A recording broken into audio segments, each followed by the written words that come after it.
Alright, so the anniversary has begun for My Hero Ultra Impact. So today we're going to go through all the new stuff that you can do as of right now. So, of course, there's the summons, which I did a live stream on already. Make sure you check that out. It's already in my YouTube channel, so if you want to check that out. We already have a campaign on. First time ever that they're doing 3x drop. Now, the main quest drops, which is the most important ones, are only lasting for 3 days. So make sure you get onto that as soon as possible before it disappears. We usually get 2x. This time it's 3x, so this is a good time to upgrade your characters. I will go through the banner itself because there are actually 2 banners to pull from. So you have the 1.5x drop rate, which goes on to the 2nd of June. And make sure you summon on that because obviously that has higher rates to pull the URs. It's a 0.5% UR per featured, which is great. And of course, the other URs are slightly higher in rates. Then you have the general one, which you should stay away from. But you do have to use your daily single on this one. You can't daily single on the 1.5x drop rate. So reminder on that. And then you also have the anniversary special recruits, which will be using your pink tickets. And I believe you can also use your gems as well. This one has a exclusive UR unit, which will not be added in the future banners. It will be only in the hot picks. I'll go through the details on that since I didn't go through it in any videos. So this is a mine type character on the team, plus ultra gauge by 60% when battle starts, increases plus ultra move damage if by 40% if there is a DST type character on the team, and this is the DX skill. Also cancels 2 characters status elements for every 3 attacks the character receives, up to 3 times. So that's a really good ability. I would say it is an okay memory. It's good for collector's purposes. I would say summon on this at the very end because you will be able to get pink tickets to summon on this, which I might do a multi at the end of the video, so stay tuned. Make sure to leave a like and all that good stuff. I'll quickly also browse through the URs as well. I won't go into too much details on the characters because we've already, looked at that through the producer letter. But there is a new effect, which I forgot to mention in each of the characters' kits. I believe Deku has Persistence, which we'll go through, and then Bakugo has Overwhelm. Deku has some of the highest stats in the game other than Speed. Do keep in mind that Bakugo has like the strongest power in the game. And Overwhelm. This memory is really good as well as if you DX. DX is pretty much Limit Break 5. Again, we'll go through that in a bit. It gives any SR or UR memory can go up to Limit Break 5. Rares and belows cannot. And this one gives a certain amount of buffs. If used in a skill chain 3, you get 20% skill impact. Skill chain 2, 10%. And skill chain 1, 15% power. If you use it in skill chain 3, you do get the above effects. So try to equip to a character that, you can put in skill chain 3. So for those that don't know, these effects of Persistence and Overwhelm, we'll go through that. Persistence pretty much is like Last Stand, where if you're about to die, you'll live on 1 HP for 1 time. And whatever damage you took through that, life-ending kill, some of that damage will be converted into your next attack, essentially. So it's like a mirror force in a way, but it's like a percentage amount. And it depends on the character, how much percentage it is. Like, I know Deku is like 15% and 30% or something like that. So it's a nice little extra bit of damage. But then the character's knocked out after the effects wears out. So it is... You survive less. It's like the last kind of deal kind of thing. Overwhelm is reduced damage taken by a character from opponents with fewer temporary buffs than the character. So this relies on your character to have more buffs in him, more temporary buffs, and increases damage dealt to the opponent with fewer temporary buffs. A very good skill. The damage received by character and dealt by the opponent varies depending on the difference. So if your opponent has like 0 temporary buffs and you have like 17, you're going to do a lot of damage. I don't know the exact percentage, but that also buffs up some Aizuas because Aizuas can remove temporary buffs. But only right now, Bakugo has this effect. So let's go through the Limit Break system since that is a new thing. You can Limit Break 5 any SR or UR memory. And obviously, you just need to have the same copy. You can go through the details. As you can see here, from Limit Break 4 to Limit Break 5, you get a lot of stats. HP goes up by almost, or even above 1,000. Power goes about 500. Speed goes about 20. It is a big upgrade, especially in PvP. VE Tower shouldn't have to worry about it too much. And some memories do get an additional effect. This memory specifically gets a 15% power boost, but there are some memories that can get an additional effect. Again, sorry, I couldn't show you a UR one, but let's check the Deku one out. So this Deku one here, it has crit rate down, skill impact up, and power up. If you max it out, increases power by 25% if there is a female on the team. So as you can see, there's an additional effect on this one. So it is actually very good for SR memories. It could help out. It could make, you know, certain SR memories usable in PvP as well. So do keep an eye on which memories are good. Unfortunately do not have the whole list of each single DX memory, but the My Hero database should have it eventually. Link into the description, link to the website in the description, hosted by Hydros.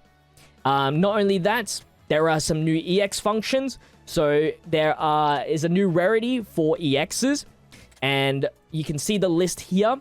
The gold items are the only ones that can get this 2-star rarity. Now, don't panic if you have been farming for 1-stars. Some 1-stars are better to keep. 2 stars has like more functions. So, for example, this one has like a huge percentage, but only for 1 turn. While 1-star ones can have like a decent percentage, but for like 3 turns. So just have a look at the list and just determine what is best. The memories have an additional category bonus. So usually you would only get like typings for the 3rd slot. But now they have like 1A, Pro Hero, League of Villains. So it gives some sort of diversity as well. And I would strive to get one of these because it does give like a buff for permanent, right? It's not like, you know, 3 turns, 1 turn kind of deal. So do keep in mind of that. 1-stars are still very good in the game, so don't worry about that. And then we have the UR, and then we have the character variant, which isn't too much different. There is obviously more effects, but less, you know, game-changing ones compared to the memory. As you can see, the list is way shorter. Some ones that are really good is the speed by 15%. And then the critical skill impacts are really good. The power ones are good. And I'd say stay away from the 1-turn ones, like the action skill impact and the skill impact. It depends on the character, but VE Tower PvP characters, you want to at least have an effect for longer than 1 turn. And again, that is only for the gold helmets. There's also a new event. It is the lottery event, so you guys know the deal. You go through the stages auto to get the boss tickets, and then you'll be able to beat the boss battle on Bakugo here. You need red characters for type advantage. I'll go through the battle on that as well at the end of the video if you are struggling. And of course, in the lottery system, we are able to get this new Mirio, which I think is a very, very good SR. So make sure you get him. Do not reset the table and the first one, because that is one of the importance. Do not reset on any of them, to be honest. There's some new rewards in here. So in each, so you can obviously get the new memory as well, and then UR fragments, which I should go through as well. The UR fragments, and even there's SR fragments, will be able to be used in order to create a Limit Breaker UR or Limit Breaker SR to upgrade said memory. So a little bit more free-to-play friendly on the lottery side. I'll go through the details of the new memory as well. So this memory does regen HP by 20% for 5 turns when wave starts. Nice, long-lasting HP. Medium chance of cancelling one of the character status elements for every 3 crits, which is kind of cool. Nothing too groundbreaking, but it is like a cool effect. And then Mirio here, which we can look here, is a crit machine. And you can get him to level 90, 100%. I'll have a showcase on him very soon. 450% damage to an enemy, low chance of confusing for 2 turns. Skill impact is increased by 40% if character has the ability to evade. And there is a higher chance of confusing the opponent if he has evade. So that is very important for him to evade. Deals 250% damage on his action skill 1, decreases an opponent's critical rate by 40%, so that's a technical hit. Character skill impact is increased by 30% when character has the evade ability, and is a low cooldown of 3. And then for his second action skill, Phantom Counter, gives character ability to nullify normal attacks and ability to counter for 2 turns, so exactly like the Ochako. And then the crit rate is also increased by 30% for 3 turns, and a skill cooldown of 6. I think he's a very good unit for VE Tower because his auto skill 2 gives crit rate to all big 3 characters by 20%. Him paired up with the Sun Eater is a really nice VE Tower combo for extra crit rate points and status abilities and stuff like that.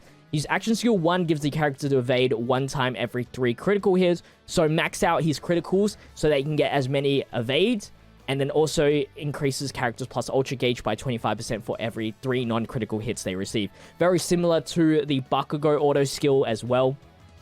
So that is the lottery event. And of course, there are boosted stuff for, farming, the new characters and the new memories. That is not all, okay? There is not all. I'm not going to go through the base stuff because I think that is irrelevant at the moment.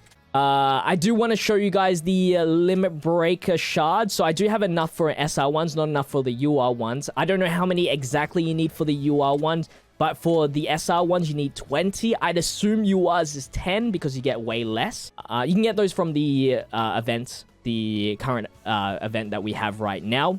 And the UR ones you can get through, again, the event. But also, you can get it through PvP every season. It's not a lot, but it's something at the very least. So, if you check the rewards here, when you hit top 2, you get 1. And if you hit Elite 2, you get 1. And that is about it for the ranking changes. And then finally on this game, of course, there is new packs to be obtained. In the value pack, I've already purchased it. You are able to purchase the very first UR orbs, which is to max out a character instantly without using any materials or gold. I'd assume in the future they will do free-to-play ones, but as of now, it is behind a paywall. But if you do have the money for that, I would recommend buying it because not only are you getting the gems and the UR orbs, but the UR orbs does correspond to 90 gems as well. And of course, make sure you do the missions for the anniversary. You're going to get a lot of pink tickets. So you're going to get 60, I believe, from missions. There's going to be part 2 missions, and I think 40 from logins. So make sure you do that. It's very trivial stuff like do main quest 500 times, do dispatches, which you should be doing with certain areas, complete certain stages with a certain character. I think it's just Deku at the moment, so that's very easy, and you'll be getting other stuff, so make sure you check that regularly and do as much as you can before the event period is disappearing, which is 15 days from the time of recording. Now, on the Discord, we have some leaks in here. Some notable ones is that there's going to be a DST Select banner on the 9th of June. You'll be getting throughout the anniversary login 27th to the 13th. Depending, you can miss a day or 2. You're getting 5 tickets every single day, and then the very last day is going to be 10 tickets. So make sure you log in during that period. And then there's a welcome back login bonus. So if you haven't logged in for a very long time, you'll be able to get anniversary recruit tickets as well. And their Twitter account is currently doing a campaign. So I'm going to leave the tweet in the description. Make sure you leave a like and retweet on the said, campaign. Because once we hit 10,000 on both Global and JP, like they're combined, we'll be receiving an extra 500 gems. Which it says here that will probably be sent on the 1st of June. So make sure you do that for the 500 gems. And that's pretty much it for what is new at the moment. It might not sound a lot, but if you've been playing the game quite a bit, you have plenty of things to do. It is very expensive to limit break some of the memories. So you'll be farming a lot of gold through the story event. All right, so it's time to do the ultra difficulty on the new fantasy event here. We are versing just green Bakugo. I've already cleared it out. There's nothing too special about him. I don't think it's going to be very difficult at all for you guys. Just make sure you bring a red character, obviously. I would suggest, red Kirishima if you found one, because he's a support. I'm just going to be bringing this team here. Some things you need to know is that he has the ability to overwhelm. His power increases every turn. Bringing a healer is really good. He can blind the opponents for every 5 attacks, and there's nothing really that you can counteract that. But you can seal and stuff like that. You just can't freeze or bind. So bringing Eiswell would be good if you are having troubles at 3-starring it. That could be an option. But with that said, I'm just going to run it like this and just see how it goes. I don't really need, so I just want the boost, to be honest. So, and I found like All Might was definitely a good unit to bring because you can debuff. And with Bakugo, you can get most of it anyway. So let's do that, what's this do again? Okay, definitely don't do that. And then we'll do that. Make sure we always do the 3rd chain with the All Might, because that way he gets the most buffs. I think it's only for 1A students anyway, so it actually doesn't even matter. And with Kirishima taunting, it will be fine. Let's do that, and that. 29,000. This one does have a turn restriction, so do be careful. You need those strong units to perform well. We have 10 turns to beat it. 3rd, 2nd. Yeah, okay. I was just making sure we clicked on everything. Getting that plus ultras, 28k. Getting my 150,000. It's a little bit stronger just because he has, like, things activated. 50,000. Then the blind does definitely hurt. Plus ultra shouldn't kill. Yeah, barely. And then we do that and that just to make sure we kill. Yep, perfect. It was kind of like the same deal with that where Kirishima almost died there. Again, a healer would be great in this scenario, like Momo. Nejiri can be possible as well because you can lower the power. That's pretty much it. It's pretty simple. This one wasn't as difficult as any other Ultra Stage difficulty. I'm going to do a quick little multi-summon for the video. It's my first time summoning on the 1st year anniversary banner. I would love to pull the UI. That's pretty much all that matters. And then if I do, then I can afford to buy these like statues for the home. So let's jump into it. You can do multis with the pink tickets and you can use gems. I'm just going to skip it here because I don't really care too much and I didn't get anything, so it's still free summons regardless, but that's about it. Hopefully you guys did enjoy. If you did, make sure to leave a like, comment, and subscribe to the channel with the notification bell on so you don't miss out on the daily content. Check out my social medias linked in the description. With that said, I'll see you guys in the next one. Till then, stay healthy, stay safe, stay fizzy. Peace out.